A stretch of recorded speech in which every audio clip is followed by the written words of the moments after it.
ஓம் சாந்தி. எல்லோரும் குஷி குஷியாக இருக்கிறீங்களா? 18/5/2026 சக்கர முரளி பாப்தாதா சொல்கிறாங்க, இனிமையான குழந்தைகளே, நாம் ஈஸ்வரிய குடும்பத்தை சார்ந்தவர்கள். நம்முடைய மறைமுகமான தெய்வீக ராஜ்யத்தை ஸ்தாபனை செஞ்சிட்டு இருக்கிறோம். அப்படிங்கிற இதே ஆன்மீக போதையில் இருங்கன்றார். இல்லை, இன்னும் கொஞ்ச நேரத்தில் நம்ம ராஜ்யம் வரப்போகுது, அந்த போதை இருக்கணும். இல்லை, இன்றைக்கி அரசியலுக்கு வராங்கன்னா அவ்வளோ தடைகள் வருது, ஆனால் அவங்களுக்கு கன்ஃபார்ம் கிடையாது கண்டிப்பாக வந்துடுவோன்ட்டு. வந்தாலுமே எவ்வளோ பிரச்சனை இருக்குது, அதெல்லாம் நம்ம பார்த்தோம் இல்லையா? இப்படி எந்த பிரச்சனையும் இல்லாமல் கன்ஃபார்மாக ராஜ்யத்தை அடையணும். அதுக்கு இங்கே இருக்கிறத சகிச்சுக்கணும். எப்படி சகிச்சுக்கிறது? கன்ஃபார்மாக ராஜ்யம் அடைய போகிறோம், இன்னும் கொஞ்ச நேரம்தான் இந்த துக்கம் நிறைஞ்ச உலகம் அப்படிங்கிற எண்ணம், அந்த போதை இருந்துச்சுன்னா இங்கே இருக்கிற பிரச்சனை உங்களுக்கு பெரிய பிரச்சனையாகவே இருக்காது.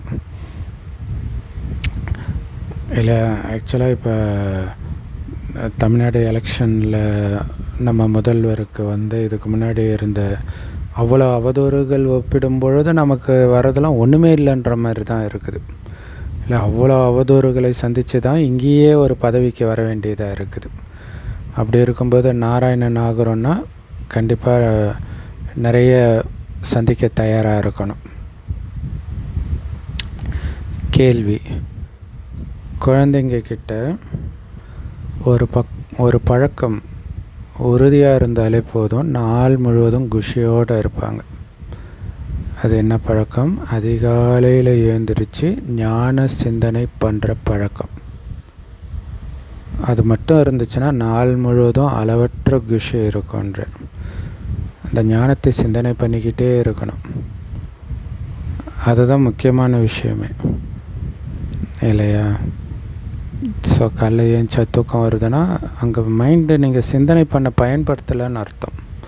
சிந்தனை பண்ணும்போது தான் அந்த தூக்கம் போயிடும். எத்தனை மணிக்கு நீங்கள் சிந்தனை பண்ணாலும் தூக்கம் போயிடும், குஷி வர ஆரம்பிச்சிடும். ஸோ நேற்று சொன்னார்ல, இது சீச்சி உலகம். ஏன் சீச்சி உலகன்றாரு? இது சீச்சி உடம்பு, இதை பார்க்கக்கூடாது, அருவருப்பாக இருக்கணும். ஸோ அதை பற்றியெல்லாம் சிந்தனை பண்ணிவிட்டு இன்றைக்கி ஃபுல்லாக நான் இந்த சீச்சி உடம்பையே பார்க்க மாட்டேன், வெறும் ஆத்மாவை தான் பார்ப்பேன். இதை சொல்லும் பொழுதே உங்களுக்கு அவ்வளோ சந்தோஷம் இருக்கும். அதை ப்ராக்டிஸ் பண்ணும்போது இன்னும் சந்தோஷம் இருக்கும். ஸோ இதுதான் நாள் முழுவதும் குஷியாக இருக்கிறதுக்கான வழி, இந்த சிந்தனையிலே மூழ்கி இருக்கிறது. அதனால் குழந்தைகளே, அமிர்த வேலையில் எழுந்து உங்கள் அன்பான அப்பா கிட்ட இனிமையாக பேசுங்க அப்படின்னு பாபா ஸ்ரீமத் கொடுக்குறார். ஏன்னா நாம் இப்போ எந்த குடும்பத்தை சார்ந்தவங்க, நம்முடைய கடமை என்ன அப்படின்னு சிந்தனை பண்ணுங்க. உலகத்திலே மிக உயர்ந்த குடும்பம், மிக பெரிய குடும்பம் நம்ம ஈஸ்வரிய குடும்பம். ஸோ நம்முடைய கடமை என்ன? நம்முடைய புது ராஜ்யத்தை ஸ்தாபனை பண்ணிகிட்டு இருக்கிறோம். இது மட்டும் எப்போவுமே புத்தியில் இருந்தால் நாள் முழுவதும் குஷி இருக்கும் அப்படின்னு பாபா சொல்கிறார். ஓம் சாந்தி. இது ஆன்மீக குடும்பம்னு உங்களுக்கு தெரியும். மற்ற எல்லாமே ஸ்தூல குடும்பம், இரத்த உறவுகள். இங்கே ஆன்மீக உறவு. அதனால்தான் இது ஆன்மீக குடும்பம். எல்லா ஆத்மாவும் பரமாத்மாவுடைய குழந்தை. அந்த ரீதியில் நாம் குடும்பமாக இருக்கிறோம். அந்த ஆன்மீக தந்தையின் குடும்பம் இது. இப்போ லௌகீக வீட்டில் அப்பா அம்மா குழந்தைங்க இருப்பாங்க, அது எல்லைக்குட்பட்ட குடும்பம். அந்த மாதிரி இங்கேயும் நம்ம அப்பா அம்மா இருக்கிறாங்க, நம்ம எல்லாம் சகோதரர்கள். அதனால் இது எல்லையற்ற குடும்பம். தாயும் நீயே தந்தையும் நீயேன்னு பாடுறாங்க இல்லையா? அப்போ இது குடும்பம் தானே. ஸோ படைப்பவருடைய படைப்பு நாம். குழந்தைங்க எல்லாருமே அவருடைய படைப்பு தான். பிரம்மகுமாரிகள் மட்டும் இல்லை, உலகத்தில் உள்ள அத்தனை பேரும் கடவுளுடைய படைப்பு தான். ஆனால் அது அவங்களுக்கு தெரியாது, உங்களுக்கு தெரியும். இந்த எல்லையற்ற தந்தையுடைய குடும்பம் இது ஒட்டுமொத்த உலகமுமே இல்லையா? ஸோ இதில் நம்ம நேரடி குழந்தைகள், அவங்க மாற்றாந்தை குழந்தைகள். இதை ஈஸ்வரிய விஸ்வவித்யாலயம், யூனிவர்சிட்டின்னு சொல்லலாம். ஸோ உண்மையிலே நமக்காக பாடப்பட்டது தான் விநாச காலத்தில் யாருக்கு அன்பான புத்தி இருக்குதோ அவங்க தான் வெற்றி அடைவாங்கன்னு பாடப்பட்டிருக்குது. ஆனால் இப்படிப்பட்ட குடும்பத்தை பற்றி கீதையில் பாடப்படலை. இவ்வளோ பெரிய குடும்பம் இருக்குதுன்ட்டு. ஸோ ஈஸ்வரிய குடும்பமாகிய நீங்கள் மறைமுகமாக தெய்வீக அரசாட்சியை ஸ்தாபனை பண்ணிகிட்டு இருக்கிறீங்க இல்லையா? அங்கே பாண்டவர்கள் காட்டுறாங்க, கடைசி ஒரு வருஷம் மறைமுகமாக இருப்பாங்க. எப்பயுமே மறைமுகம் தான், காட்டில் இருந்தாலும் அதான அர்த்தம். ஆனால் அங்கே தெய்வீக அரசாட்சி அவங்க ஸ்தாபனை பண்ணுறாங்க. யாருக்காவது ஞானத்தை சொல்கிறாங்களா? அதை காட்டலை. ஆனால் அவங்களுடைய குணம் தெய்வீகமாக இருக்கிறதா காட்டுறாங்க.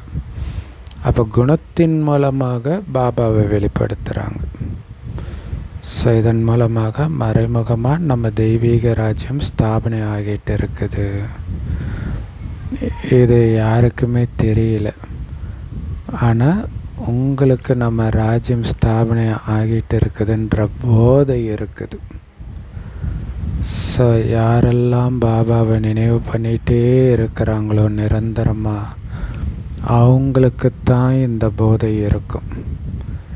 தேக அபிமானத்தில் வந்தீங்கன்னா அந்த போதை இறங்கிடும்.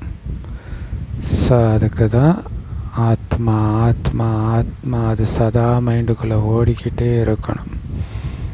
ஆத்மஸ்வரூபமாக ஒளியாகவே உங்களை உணரணும். அப்போ தான் அந்த போதை இருக்கும். இது ஈஸ்வரிய குடும்பம். நாம் எல்லோரும் நம்முடைய பரந்தாம வீட்டுக்கு இப்போ போகணும். பிறகு அங்கேருந்து நம்ம தெய்வீக ராஜ்யத்துக்கு வருவோம்.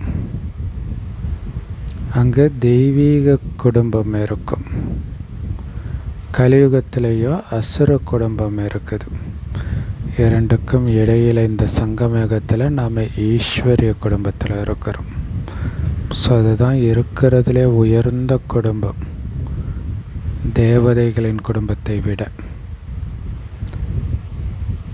ஆன்மீக தந்தையின் குழந்தைகளாக, சகோதர சகோதரிகளாக நாம் இருக்கிறோம். அவ்வளவுதான் உறவு, வேறு எந்த உறவும் கிடையாது. சகோதர சகோதரி மட்டும்தான். இது ஆன்மீக இல்லற மார்க்கம். சத்தியுகத்தில் ஈஸ்வரிய குடும்பம்னு சொல்ல மாட்டாங்க. அங்கே தெய்வீக குடும்பம் ஆகிடுது இல்லை?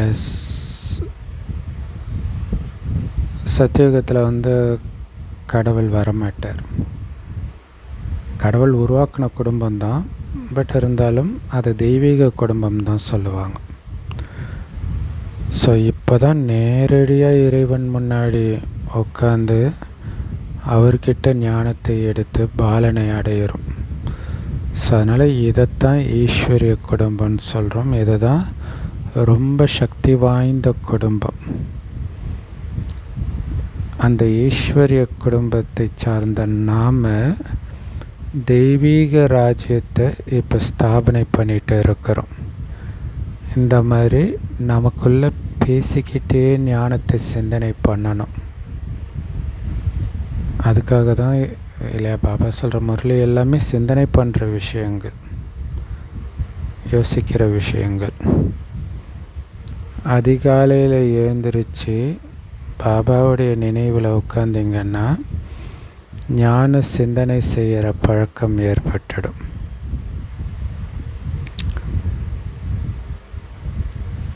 நீங்கள் பாபா நினச்சாலே அப்படியே பாபா சொன்ன பாயிண்ட்டெல்லாம் எமர்ஜி ஆகிக்கிட்டே இருக்கும். ஏன்னா மைண்ட் அதை விட்டுட்டு வேறு எங்கேயாவது போகணும்னு நினைக்கும். நாம் வெளி உலக விஷயத்துக்கு போகாமல் இழுப்போம். அப்போ பாபா சொன்ன ஞானத்தின் பக்கம் போக ஆரம்பிக்கும். ஸோ அப்போ ஊக்க உற்சாகத்தோடு பாபாவை நினைப்பீங்க. ஸோ மற்ற மனிதர்கள் பாவம் தூங்கிட்டு இருக்கிறாங்க அமிர்த வேலையில். அந்த நேரத்தில் நீங்கள் விழிப்பாக ஆனந்தமாக இருக்கிறீங்க.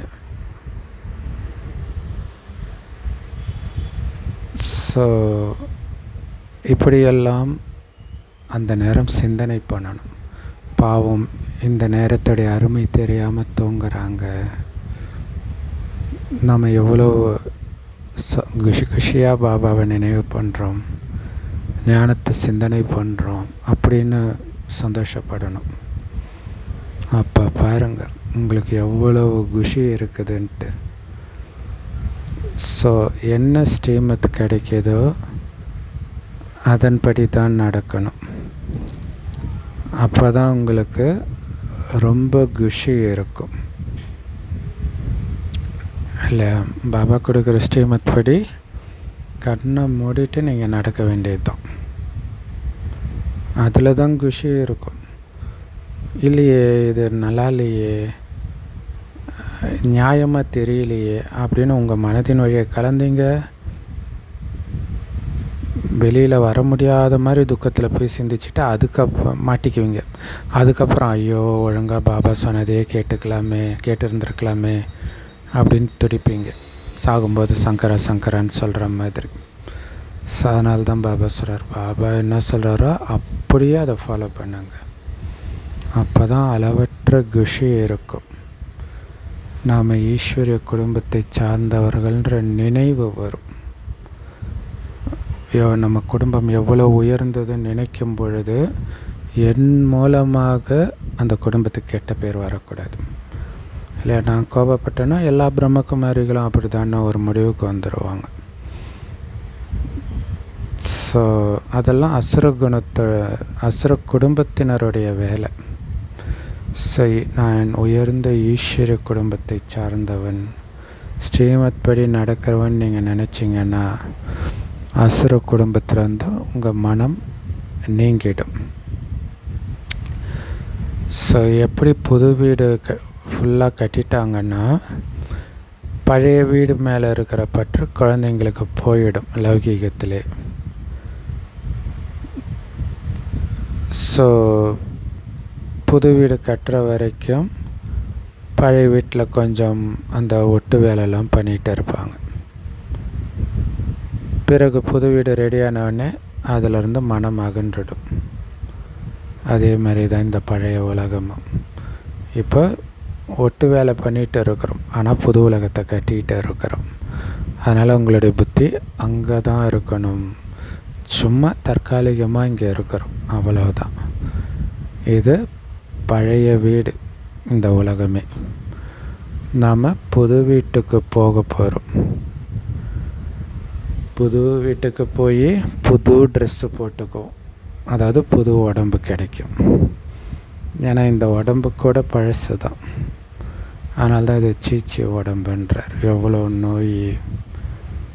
இப்போ நீங்கள் வருங்கால 21 பிறவிக்கான ராஜ்ய பாக்கியத்தை எடுக்கிறீங்க.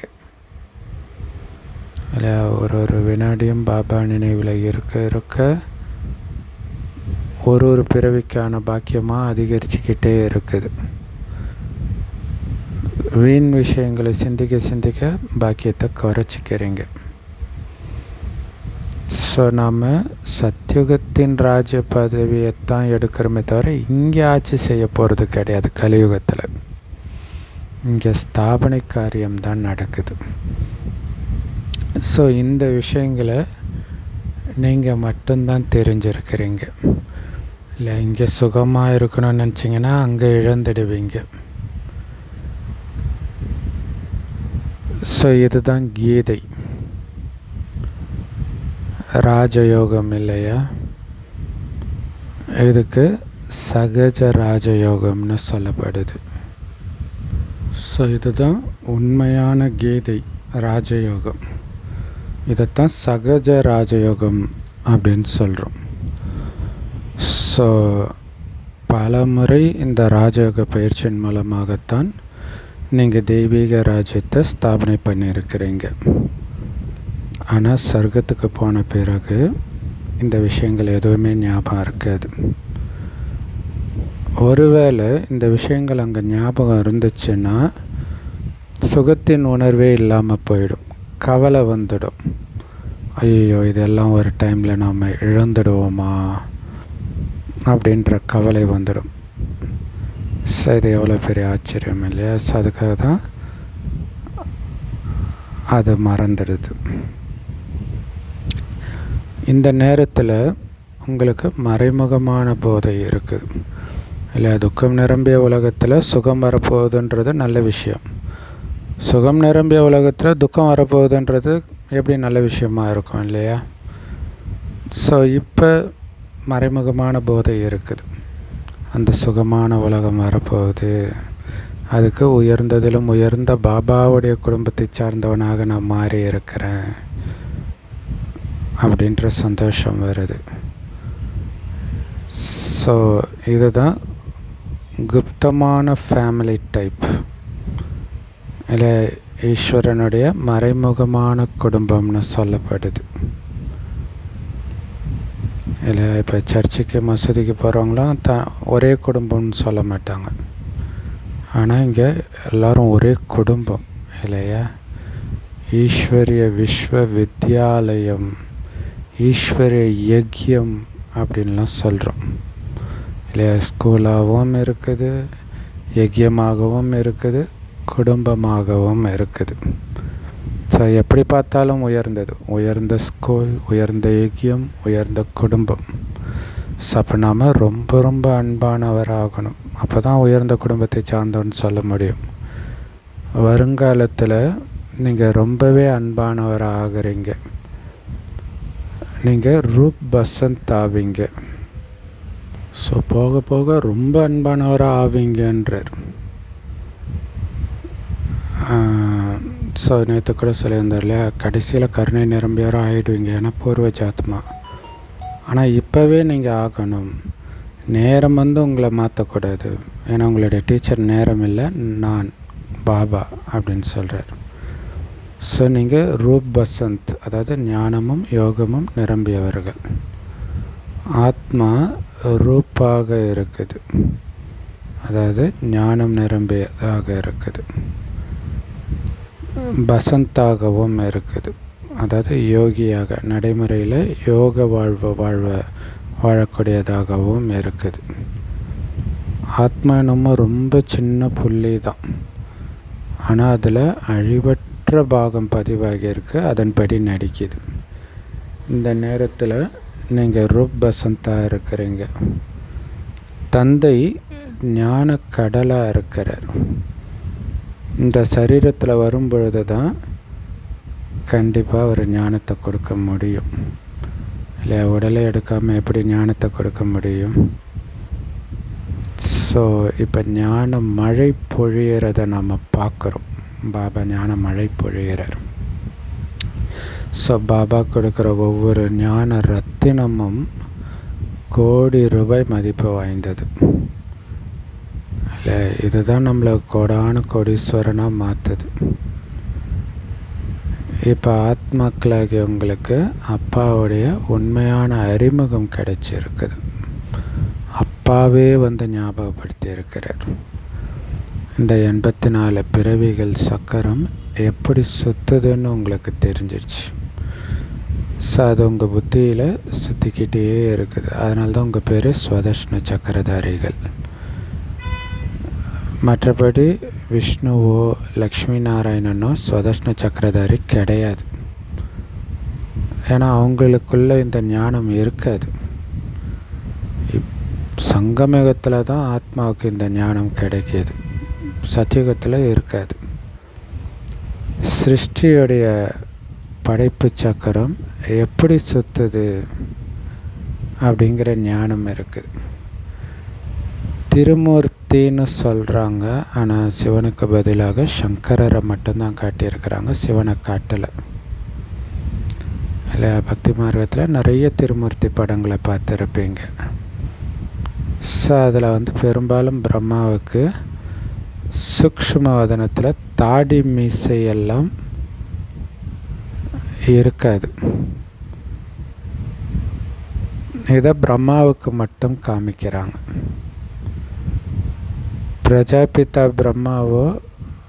பிரஜாபிதாவோ இங்கே தானே இருக்கிறாரு.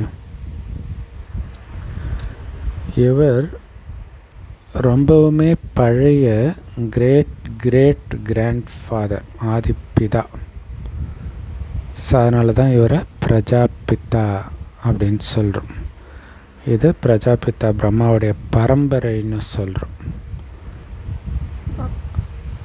பிரம்மகுமாரிகளை. தந்தை பிரம்மா மூலமாக தான் இந்த சிருஷ்டியை படைக்கிறார். ஸோ அதனால் பிரம்மா தான் இருக்கிறதுலே மனித சிருஷ்டியில் பெரியவர் இல்லையா. அதனால தான் அவரை வயோதிகராக காட்டுறாங்க, பெரியவர்ன்றதுனால. இவர் தான் முழுசாக 84 பிறவிகள் எடுத்து இந்த சக்கரத்தை சுற்றி வந்திருக்கிறார். ஸோ இப்போ தான் இதெல்லாம் நீங்கள் புரிஞ்சுக்கிறீங்க. ஸோ எல்லோருமே பாபாவுக்கு குழந்தைங்க தான். ஆத்மாக்களுக்கு தந்தையுடைய அறிமுகத்தை கொடுக்கணும் இல்லையா. இப்போ பாரதத்துக்கு மிகப்பெரிய நன்மை நடந்துட்டு இருக்குது, சொர்க்கமாக ஆகிட்டு இருக்குது. எல்லா ஆத்மாக்களும் தூய்மையாகி முக்தி தாமத்துக்கு போயிடுவாங்க. அப்படி எல்லா ஆத்மாக்களையும் முக்திக்கும் ஜீவன் முக்திக்கும் அனுப்புகிற சேவை செய்கிறதுக்காகத்தான் நீங்கள் இருக்கிறீங்களே, இல்லை பாரதத்தின் சேவை செய்கிறதுக்காக. ஆக்சுவலாக முழு உலகத்துக்கும், குறிப்பாக பாரதத்துக்கு. ஸோ இந்த விஷயங்களெல்லாம் தெரிஞ்ச நீங்களும் ரொம்ப கம்மியாக தான் இருக்கிறீங்க. பிறகு பாபா சுருக்கமாக குழந்தைகளே மன்மனாபவன்னு புரிய வைக்கிறார். இல்லை, பாபா நினைவிலே மூழ்கிடுங்கன்ட்டு. ஸோ காந்தி பாபுஜி, தேசப்பிதா காந்தி என்ன பண்ணார்? ராமராஜ்யம் வேணும்னு ஆசைப்பட்டார். ஸோ எவ்வளோ அதிசயமான நாடகம் இல்லையா. நீங்கள் அதை உருவாக்கிட்டு இருக்கிறீங்க. அவர் ஆசை மட்டும்தான் பட்டார். ஸோ அதனால் இங்கே இருக்கிற விஷயத்தை பார்த்திங்கன்னா உங்களால் ராமராஜ்யத்தை உருவாக்க முடியாது, நீங்களே ராமராஜ்யத்துக்கு போக முடியாது. அதனால்தான் இங்கே உயிரோடு இறந்து மர்ஜீவா வாழ்க்கை வாழுங்க, அதாவது விலகி சாட்சியாக இந்த விளையாட்டை பாருங்கன்ற. ஸோ அப்போ இங்கே நடக்கிற விஷயத்தை பார்க்கும்போது உங்களுக்கு சிரிப்பு தான் வருது. ஸோ அவங்க இந்த விஷயத்தெல்லாம் சத்தியுகத்தில் நடக்கிற மாதிரி காட்டிட்டாங்க. நாடகத்துக்கேற்ப உலகத்துடைய நிலைமை இப்போ கெட்டதாக மாறிடுச்சு, ஏன்னா கலியுகம் இல்லையா. பிறகு தந்தை தான் இந்த உலகத்துக்கு சத்கதி கொடுக்கிறார். ஸோ அதனால் குழந்தைங்களுக்கு இப்போ போதை ஏறி இருக்குது. இவர் முழு உலகத்துக்கான நிராகார தந்தை. இந்த பிரம்மா கூட யாரோட குழந்தை? சிவபாபாவுடைய குழந்தை. ஸோ இல்லை, சிவபாபா முழு உலகத்துக்கும் அப்பா, எல்லா மதத்தினருக்கும் அப்பா. அதனால் இந்த பிரம்மாவுக்கும் அவர் தான் அப்பா. ஸோ பிரம்மா சிவபாபாவுடைய குழந்தை. இந்த தாய்மார்கள் சிவபாபா எங்களுடைய குழந்தைன்றாங்க. சூப்பராக சொல்கிறார் பாபா. அதாவது முழு உலகத்துக்கும் சிவபாபா அப்பா. ஸோ இந்த பிரம்மா பாபா கூட சிவபாபாவோட குழந்தை தான். ஆனால் அந்த சிவபாபா யாரோட குழந்தை தெரியுமா? அதான் சொல்கிறார், தாய்மார்களாகிய நீங்கள் சொல்கிறீங்க சிவபாபா எங்கள் குழந்தைன்ட்டு. இதுதான் சிவபாபாவுடைய லீலை. இல்லை பாபாவுக்கு போக வைக்கிறது, ஊட்டி விடுறதெல்லாம் குழந்தையாக பாவித்து அவருக்கு ஊட்டி விடுறோம். ஸோ இதோடைய நினைவு அங்கே கிருஷ்ணரை குழந்தையாக பாவித்து ஊட்டி விடுறாங்க. சிவபாபாவுடைய மகிமையை கிருஷ்ணர் கொடுத்துட்டாங்க. ஏன்னா சிவனை குழந்தையாக பெருசாக காட்டலை எங்கேயும் இல்லையா. மற்றபடி சாட்சாத்காரம் இதிலெல்லாம் மாயா பிரவேசம் நிறைய நடக்கும் காட்சி கிடைக்கும்போது. ஸோ அதனால் நிறைய பேர் எனக்குள்ளே சிவபாபா வராரு, சிவபாபா இதை சொல்கிறாரு அப்படின்லாம் சொல்கிறாங்க. ஸோ இது எல்லாமே பூதங்களின் பிரவேசம். ஸோ குழந்தைகளாக நீங்கள் ரொம்ப எச்சரிக்கையாக இருக்கணும். இந்த பூதங்களுடைய வியாதி எப்படிப்பட்டதுன்னா உங்களை 2 உலகத்துலேயும் இல்லாமல் பண்ணிடும்ன்றார். இல்லை சங்கமயுகத்துலையும் இருக்க மாட்டீங்க, கலியுகத்துலையும் இருக்க மாட்டீங்க. இல்லை சத்தியுகத்துக்கும் கலியுகத்துக்கும் இடையில் சங்கமயுகத்தை படித்தா சங்கமயுகத்துலையும் இல்லாமல் உங்களால் அங்கேயும் போக முடியாது. ஏன்னா பாபா வந்துட்டாருன்னு தெரியும். அதே நேரத்தில் இங்கேயும் பாபாவுக்கு விசுவாசமாகவும் இருக்க முடியாது. ஸோ அந்த மாதிரி பண்ணிடும். எனக்குள்ளே பாபா வர்றாரு அப்படி இப்படின்னு நினச்சிங்கன்னான்றார். ஸோ அந்த மாதிரி சங்கர் பர்ட்டி நிறைய பேர் வீணானதை நாம் பார்க்குறோம். இன்னும் வீணாகிட்டு இருக்கிறதையும் பார்க்குறோம். அதே மாதிரி எனக்கு சாட்சாத்காரம் பார்க்கணும் அப்படிங்கிற எண்ணம் ஒருபொழுதும் வரக்கூடாது. இதெல்லாம் பக்தி மார்க்கத்தின் சிந்தனைன்றார். ஸோ ஞான மார்க்கத்தை நல்ல முறையில் புரிஞ்சுக்கணும். நாம் சாட்சாத்காரத்தை பார்க்க ஆசைப்படக்கூடாது, சாட்சாத்காரம் காட்டணும். நம்ம குணம் நாராயணனாக மாறும்போது நாராயணனாக நாம் தெரிய ஆரம்பிப்போம். ஸோ இதான் ஞான மார்க்கம். ஆனால் மாயா பலவிதமாக ஏமாத்துது. ஸோ சாட்சாத்காரம் பார்க்குறதுனால எந்த நன்மையும் கிடையாது. எப்படியா இருந்தாலும் கடைசியில் கிடைக்கும் நம்மளுடைய பதவி என்னன்ட்டு இல்லையா. அப்போ துடிப்போம் குறைஞ்ச பதவியாக இருந்தால். ஸோ அதனால் இப்போ சாட்சாத்காரம் பார்த்தோன்னே நான் திருப்தி ஆகிட்டேன் அப்படி இருக்கக்கூடாது. ஸோ பிரம்மா மூலமாக சிவபாபாவோட நமக்கு நிச்சயதார்த்தமாகி இருக்குது. ஸோ அதனால் நமக்கு கணவனாகவே ஆகியிருக்கிறார் இல்லையா. நிறைய பேர் கணவனை கண்கண்ட தெய்வம், கணவன் தான் குரு, கடவுள் எப்படிலாம் சொல்லுவாங்க. அதுதான் கடவுள் சொல்கிறார். இப்போ நான் தான் உங்களுக்கு கடவுள், சரி நான் தான் உங்களுக்கு கணவன். ஏன்னா நீங்கள் கடவுளோட கணவனை உயர்ந்தவர்களாக பார்க்குறீங்களே, அப்போ நான் தான் கணவன். இப்போ நான் கொடுக்குறேன் கட்டளை. எந்த தேகதாரியும் நினைக்கக்கூடாதுன்றார். எக்ஸப்ஷனே கிடையாது. உங்களையும் உங்கள் உடம்பையும் நினைக்கக்கூடாது. வெறும் ஆத்மான்னு உங்களை உணர்ந்து என்னை மட்டும் நினைவு பண்ணுங்கன்னு பாபா சொல்கிறார். இல்லை பாபாவுக்கும் உடம்பு கிடையாது, நமக்கும் உடம்பு கிடையாது. ஏன்னா பாபா குழந்தையானாலே செத்துட்டோம், வெறும் ஆத்மான்னு புரிஞ்சுக்கணும். இல்லை இறந்த பிறகு பிணம் எப்படி இருக்கும், பக்கத்தில் விளக்கு ஏற்றி வைப்பாங்க. அந்த மாதிரி பிணம் இருக்குது, விளக்கு இருக்குது. ஸோ உடம்புல இருக்கிறதாவே நினைக்காதீங்க, தனியாகவே புரிஞ்சுக்கோங்கன்னு சொல்கிறார். அதனால தானே தேவைப்பட்டால் உடம்பை எடுங்க, இல்லாட்டினா உடம்பை விட்டுருங்கன்னு தானே சொல்கிறார். மேலே பரந்தாமத்தில் இருங்க புத்தினாலன்றார். ஸோ அதனால் இதனால் யாருக்கு நன்மை? உங்களுக்கு தான் நன்மை பாபாவை நினைக்கிறதுனால. ஸோ இதை புரிஞ்சுக்கணும். ஸோ பாபாவுக்கு எந்த ஒரு விஷயமும் நீங்கள் எழுதி கேட்கலாம். ஸோ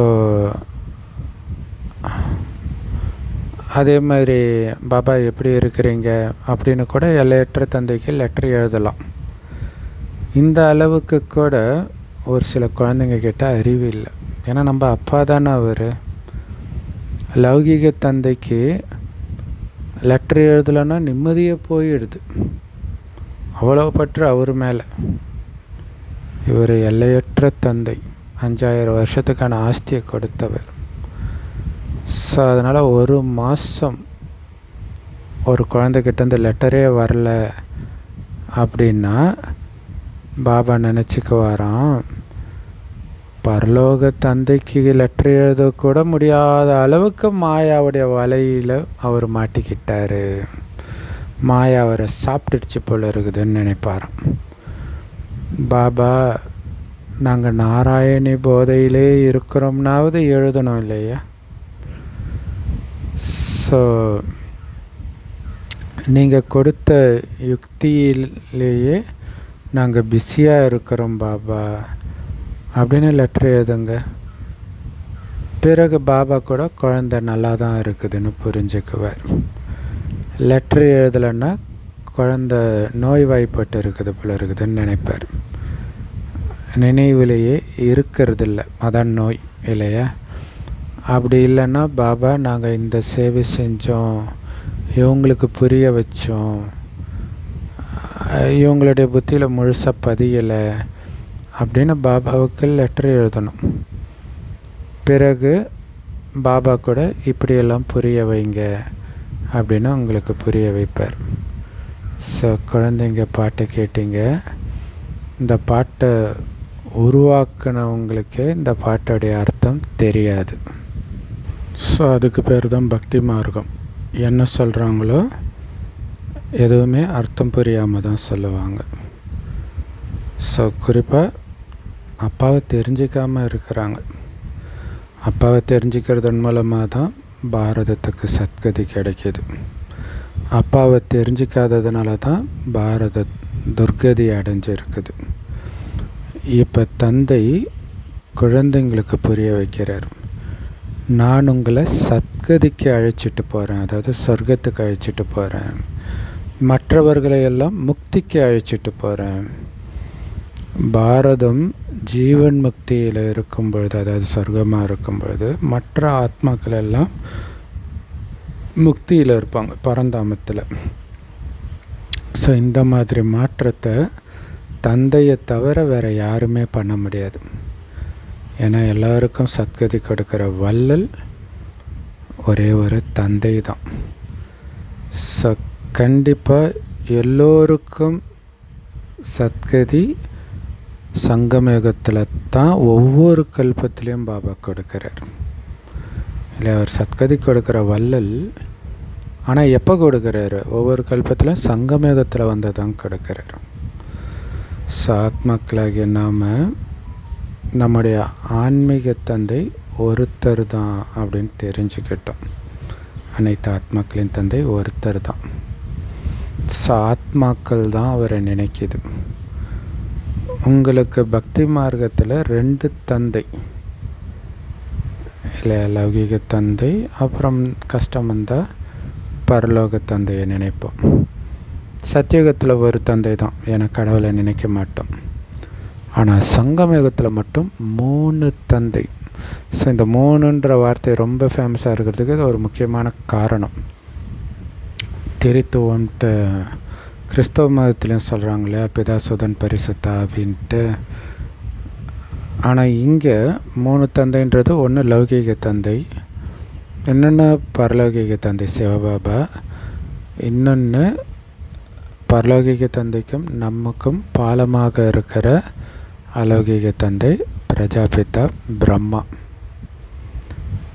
ஸோ பிரஜாபிதா பிரம்மாவும் நமக்கு அப்பா, சிவபாபாவும் நமக்கு அப்பா. இல்லை, சிவபாபா அனைத்து ஆத்மாக்களின் தந்தை. அவர்கிட்ட இருந்து தான் அனைத்து ஆத்மாக்களுக்கும் ஆஸ்தி கிடைக்கிது. அந்த சிவபாபாவை நினைக்கிறதுனால தான் பாவங்கள் அழியுது. பிரம்மாவை நினைக்கிறதுனாலெல்லாம் பாவம் அழியாது. ஸோ அதனால் நாம் சிவபாபாவை தான் நினைக்கணும். நம்ம பிரம்மா மூலமாக சிவபாபாவுடையவராக தான் ஆகி இருக்கிறோம். ஸோ இந்த ஞானம் ஆன்மீக குழந்தைங்களுக்காக ஆன்மீக தந்தையே கொடுக்கிற உண்மையிலும் உண்மையான சத்தியமான ஞானம். ஸோ மற்றவங்க எல்லோருமே தேக அபிமானியாக தான் இருக்கிறாங்க, பத்தித்தமான மனிதர்களாகத்தான் இருக்கிறாங்க. ஸோ அதனால் பத்தித்தமான காரியங்களைத்தான் அவங்க செய்வாங்க. அழுக்கான மனிதர்கள் அழுக்கான காரியத்தை தானே செய்வாங்க. ஸோ தானம் புண்ணியம் போன்ற என்னெல்லாம் காரியம் செய்கிறாங்களோ அது எல்லாமே அழுக்கானவர்கள் தான் செய்கிறாங்க. ஸோ ராவண ராஜ்யத்தில் இது எல்லாமே நடக்கும். இப்போ தந்தை தான் உண்மையான சட்டத்தை பிறப்பிக்கிறார். இல்லை, இது ஒரு மிலிட்ரி அல்லது ஈஸ்வரிய அரசாங்கம். நமக்குன்னு தனி சட்டம் இருக்குது. உலகத்தில் என்ன ஆட்சி மாறினாலும் நமக்கு இந்த தனி சட்டம் இருக்குது. இந்த சட்டப்படி நடக்கிறதன் மூலமாக தான் நமக்கு பாதுகாப்பு. சொல்கிறார், குழந்தைகளே ஜாக்கிரதை, நாய்கள் ஜாக்கிரதை மாதிரி குழந்தைகளே ஜாக்கிரதை, விகாரத்தில் செல்லாதீர்கள், உங்களை அழிச்சிடும். இல்லையா? பல ஜென்மமாக சேர்த்து வச்ச பாவத்துக்கு விகாரத்தின் மூலமாக தான் உங்களுக்கு தண்டனையே கிடைக்கும். எச்சரிக்கையாக இருக்கணும். காமத்தின் மீது வெற்றி அடையணும். எண்ணத்தில் கூட காமம் வரக்கூடாது. ரொம்ப முக்கியமான விஷயம். உடலால் மட்டும் காமத்தில் இல்லாமல் இருந்தால் போதும்னு கிடையாது, எண்ணத்தில் கூட வரக்கூடாது. அப்போ அது தூண்டக்கூடிய எல்லாத்துலேருந்தும் விலகி இருக்கணும். சார், நிறைய புயல்கள் வரும். இன்டர்நெட் காலம், ஏஐ காலம் இல்லையா? ஆனால் மனசடைஞ்சிடக்கூடாது அப்படின்னு அர்த்தம், விழுந்துடக்கூடாது. ஸோ மாயை வசமாகிறது தான் இங்கே மனசடைஞ்சு போகிறதுன்னு சொல்கிறது. ஸோ மாயையுடைய விகல்பங்கள், வீணான எண்ணங்கள் அல்லது விகார எண்ணங்கள் எந்த அளவுக்கு வரும்னா, அஞ்ஞான காலத்தில் கூட அந்த அளவுக்கு வந்திருக்காது. அந்த மாதிரி தீய எண்ணங்கள் வரும்.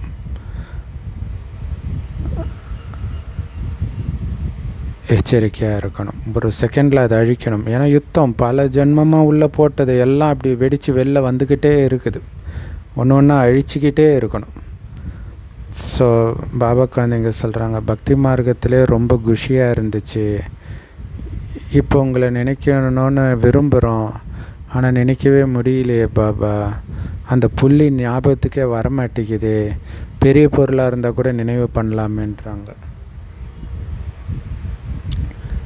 ஸோ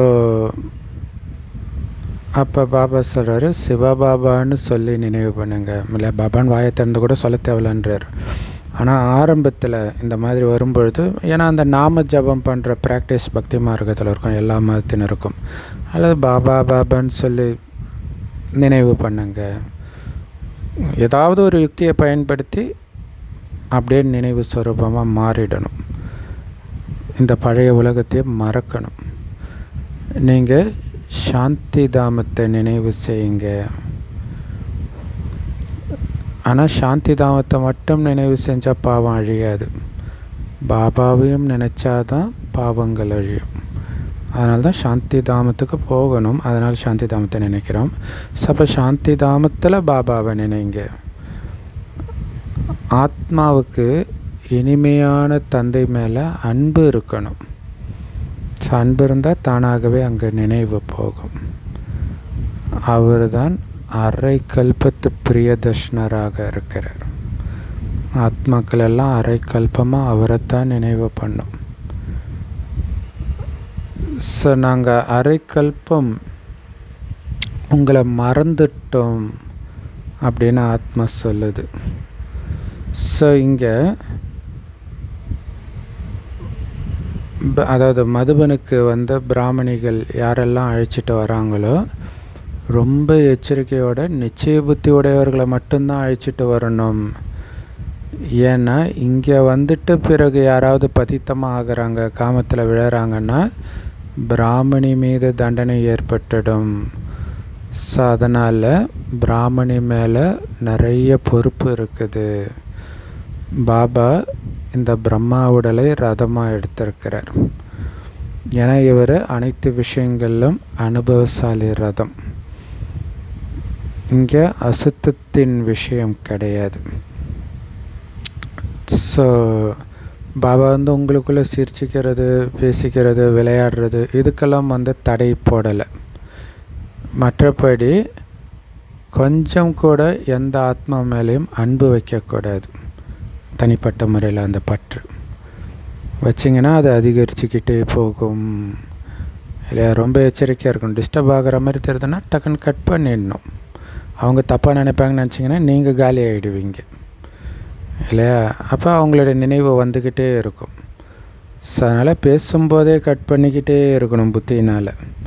இல்லை வெறும் ஆத்மா பேசுது, ஆத்மா நடிக்குது, இது தான் இருக்கணும். ஸோ அதனால் இதையும் கடந்து போகணும். இது ஒரு யாத்திரை. போகிற வழியில் வராங்கெல்லாம், அவ்வளோதான். யாத்திரையில் தான் கவனம் இருக்கணும். வழியில் வரவங்க மேலே கவனம் இருக்கக்கூடாது. எவ்வளோ எச்சரிக்கையாக இருக்கணும் பாபா சொல்கிறார் பாருங்க. இப்போ நீங்கள் வீட்டில் இருக்கிறீங்களா இல்லை சத்தியுகத்தில் உட்காந்துட்டு இருக்கிறீங்களா? தந்தை குழந்தைங்களுக்கு வீட்டில் தான் கற்பிக்கிறார். இல்லை உங்கள் எல்லோருக்கும் இது வீடு. இல்லை மதுபனும் சரி, சென்டரும் சரி, குறிப்பாக மதுபன் நம்ம எல்லோருக்கும் வீடு. ஸோ வீட்டில் தான் கற்றுக் கொடுக்குறார் சத்தியுகத்துக்கு போகிறதுக்கான ஞானத்தை.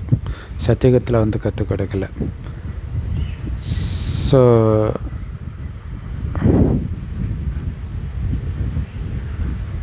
வெளியில் போகிறாங்கன்னா அங்கே அப்படி சொல்ல மாட்டாங்க. இல்லை சென்டரில் வந்து நீங்கள் இப்போ வீட்டில் இருக்கிறீங்கன்னு சொல்ல மாட்டாங்க. ஸோ மதுபனில் தான் அவ்வளோ போதை இருக்கும், அப்பா வீட்டில் இருக்கிறேன்ட்டு. ஸோ தேக அபிமானத்தை விடணும். ஆத்மாபிமானியாக ஆனீங்கன்னா ஜாதி மதங்களுடைய வேற்றுமை எல்லாம் நீங்கி போயிடும். இல்லை இவர் இந்த ஜாதி, இந்த மதம், இதெல்லாம் உடம்பை பார்த்தா தானே வருது. வெறும் ஆத்மாவை பார்த்தா எப்படி வரும்? அந்த ஜாதி மதத்தை ஒழிக்கிறதுக்கு தான் ரொம்ப கஷ்டப்படுறாங்க. பாபா சிம்பிளாக சொல்கிறார், ஆத்மாவை பாருங்கள், தானாக நீங்கிடும். பழைய உலகம் தமோ பிரதானமாக இருக்குது. அதனால் நிறைய கருத்து வேற்றுமைகள் அதிகரிச்சுக்கிட்டே இருக்குது. இன்னும் அதிகரிச்சுட்டு தான் இருக்குது. ஏன்னா தமோ பிரதானம் இல்லையா, ஆளுக்கு ஒரு வழி தான் சொல்லுவாங்க. ஸோ இதுக்கு முன்னாடி பிரிட்டிஷ் அரசாங்கம் நடக்கும் பொழுது இந்த மாதிரி மொழியை வச்செல்லாம் யாரும் சண்டை போடலை. ஆனால் பிரிட்டிஷ் போனதுக்கு பிறகு தான் நிறைய பிரிவினைகள் அதிகரிச்சுக்கிட்டே இருக்குது. பிறகு மறுபடியும் சத்தியுகத்தில் ஒரே ஒரு மொழி தான் இருக்கும். அங்கே எந்த விதமான வேற்றுமையும் இருக்கு. நல்லது. அற்புதமான முரளி கொடுத்த அன்பான தாய் தந்தை பாப்தாதாவுக்கு அன்பு நினைவுகள் மற்றும் காலை வணக்கம்.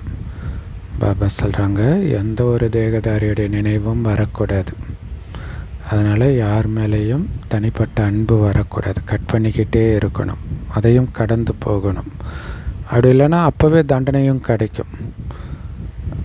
ரொம்ப எச்சரிக்கையாக இருக்கணும். மாயையுடைய விகல்பங்களுக்கு பயப்படக்கூடாது. இல்லையா, டக்கு டக்குன்னு கருணை இல்லாமல் அதை அழிக்கணும். அதை வளர விடக்கூடாது. வளர விடுறதுக்கு பேர் தான் பயப்படுறதுன்றது. ஸோ மாயின் மீது, வீண் எண்ணங்கள், விகார எண்ணங்களின் மீது வெற்றி அடையணும். ஸோ சாட்சாத்காரம் பார்க்குறதுல வந்து நிறைய மாயின் பிரவேசம் ஆகுது. ஸோ அதனால் அந்த ஆசையே இருக்கக்கூடாது. அந்த பூதங்கள் பிரவேசிக்கிறதுல வந்து உங்களை பாதுகாத்துக்கணும். தந்தைக்கு நம்முடைய உண்மையான விஷயங்களெல்லாம் லெட்டர் எழுதணும். வரதானம் ஒவ்வொரு விஷயத்திலும் சாரத்தை கிரகித்து ஆல்ரவுண்ட் ஆகக்கூடிய சரள புருஷார்த்தி ஆகுங்கள். ஸோ அதுக்கு விளக்கம், எதை பார்த்தாலும் கேட்டாலும் அதோடைய சாரத்தை புரிஞ்சுக்கோங்க. பேசும் வார்த்தையும் சரி, செய்கிற செயலும் சரி, அதில் சாரம்தான் இருக்கணும். வளவலன்னு பேசிட்டு சாரம் மட்டும் நிரம்பி இருந்துச்சுன்னா முயற்சி ஈஸியாகிடும். ஸோ இதுதான் பிரச்சனை. ஓகே, அதுக்கு இதுதான் தீர்வு, அவ்வளோதான். அந்த மாதிரி சரளமான முயற்சியாளர்கள் எல்லா விஷயத்திலும் ஆல்ரவுண்டராக இருப்பாங்க. அவங்கக்கிட்ட எந்த குறையும் தெரியாது. எந்த விஷயத்திலுமே அவங்க தைரியம் இழக்க மாட்டாங்க. ஸோ அவங்க வாயிலிருந்து எப்போவுமே என்னால் இதை செய்ய முடியாதுன்ற வார்த்தையே வராது. அந்த மாதிரி சகஜ முயற்சியாளர்கள் தானும் சரளமானவர்களாக இருப்பாங்க, மற்றவர்களையும் சரளமானவர்களாக மாற்றிடுவாங்க. யார்? அந்த சாரத்தை மட்டும் புரிஞ்சுக்கிறது. ஓ, இதுதான் பிரச்சனை அப்படின்ட்டு. ஸோ ஒருத்தங்க டென்ஷனாக இருக்கிறாங்கன்னா ஒரே வார்த்தை, என்ன வார்த்தை சொன்னால் அவங்க அமைதியாவாங்க, அதை சொல்லுங்கள், முடிஞ்சு போச்சு. ஸோ நிறைய பேர் பார்த்திங்கன்னா மணிக்கணக்கில் பேசுவாங்க, ஒரே ஒரு சாரி கேட்டால் டக்குன்னு அமைதியாகிடுவாங்க. ஸோ அப்போ அவங்களுக்கு அதுதான் தேவைப்படுது. ஸ்லோகன்: சாதனங்களை சரியாக பயன்படுத்தி, அப்படின்னு அர்த்தம் விலகி பயன்படுத்தணும். அப்போ தான் அதோடைய தாக்கத்திலேருந்து விடுபட்டு இருக்க முடியும். அப்போ தான் பாபாவுக்கு அன்புக்குரியவராக இருக்க முடியும். இல்லைன்னா சாதனத்தின் மீது அன்பு போயிடும். ஸோ எதை பயன்படுத்தினாலும் அதன் தாக்கத்திலேருந்து விடுபட்டு இருக்கணும். இப்போ ஏஐ டெக்னாலஜி எல்லாத்துலேருந்தும். அவ்யக்த இஷாரா: சதா ஆடாத அசையாத ஒரே சீரான மனநிலையை அனுபவம் செய்யுங்கள். ஒரே ரசனைன்ற மனநிலையை உருவாக்கணும்னா ஒருத்தரை தவிர மற்ற எதையுமே பார்த்தும் பார்க்காம இருக்கணும். ஸோ அதுதான் பாப்பா திரும்ப திரும்ப சொல்லிகிட்ருக்காரு டெய்லியும், இல்லையா? ஏன்னா இங்கே பார்க்குற எதுவுமே நிலையாக இருக்கக்கூடியது இல்லை, இல்லையா? அழியக்கூடியது, மாறக்கூடியது. மனிதர்களும் சரி, பொருள், பதவி, புகழ் எல்லாமே. ஸோ அதனால் ஒரே ரசனை உருவாக்கணும் அப்படின்னா எந்த ஒரு காட்சியை பார்த்தாலும் ஏன் எப்படின்ற கேள்வியே வரக்கூடாது. அப்போ தான் ஒரே ரசனையை உருவாக்கி இருக்கிறீங்கன்னு அர்த்தம். எல்லாம் நாடகம் நாடகம். ஸோ ஏன்னா ஏன் என்ன, ஏன் இப்படி நடக்குது, ஏன் நான் சொன்னால் கேட்கவே மாட்டுறாங்க, இப்படிலாம் நீங்கள் நினச்சிங்கன்னா வீண் எண்ணங்களின் குழப்பத்துக்கு காரணமாயிடும்.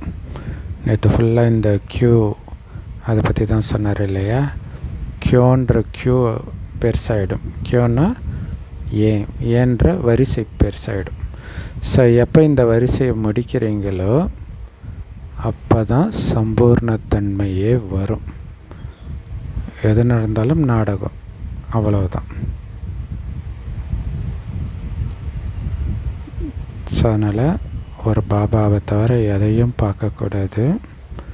எது நடந்தாலும் ஏன் அப்படின்ற கேள்விக்க கூட அப்படியே ஏற்றுக்கணும். செம powerful Murali. Love you Bap Dada. Thank you Bap Dada. குஷியாக இருங்க, குளிர்ச்சியாக இருங்க.